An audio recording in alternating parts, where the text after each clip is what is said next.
Ešte nejakú otázku? Ja si teda dovolím ešte krát. Druhé kolo otváram. Pohode.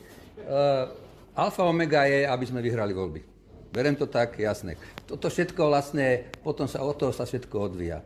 Ja teraz nerozumiem, keď Matovič prehlási, že z 95% vecami súhlasí s PSK-om. Máte zhodu.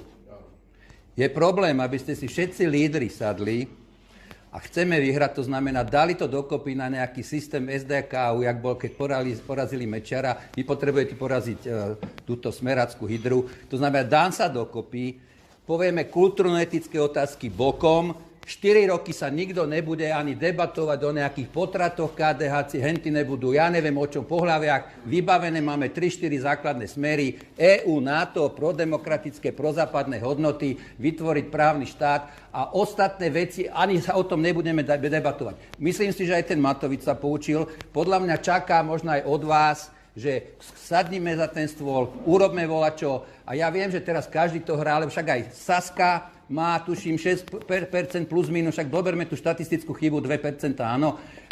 To demokrati. Stačí sa, že jedna z týchto strán, aj Matovič sa nemusí možno dostať. Stačí, že jedni z nich sa nedostanú a máme tu zasa hydru ešte aj s republikou. Tak potom si budeme všetci búchať hlavu, že prečo sme to nedali dokopy. Jednu veľkú koalíciu, by som tam možno fúkol ešte aj tých Maďarov prozápadných a tým pádom neprepadne ani jeden jediný hlas. Toto je moja vízia. Tak, lepšie by som to nepovedal. No tak potom treba na tom pracovať. Poďte do politiky. Už ma volali, som starý na politiku. Koľko máte rokov? 64, už som pracujúci dôchodca. Ja mám 62, tak to taký veľký rozdiel nie je. Nie, ale máte 100% pravdu, že ja na to aj nabádam. No, chvála Bohu. Aby sme dať na bok ega. Dať na bok, že čo som tu ja som nikto.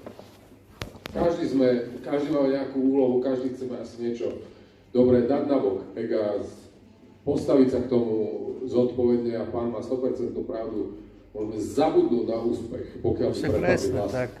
Takže lepší recept nemám. Výborné.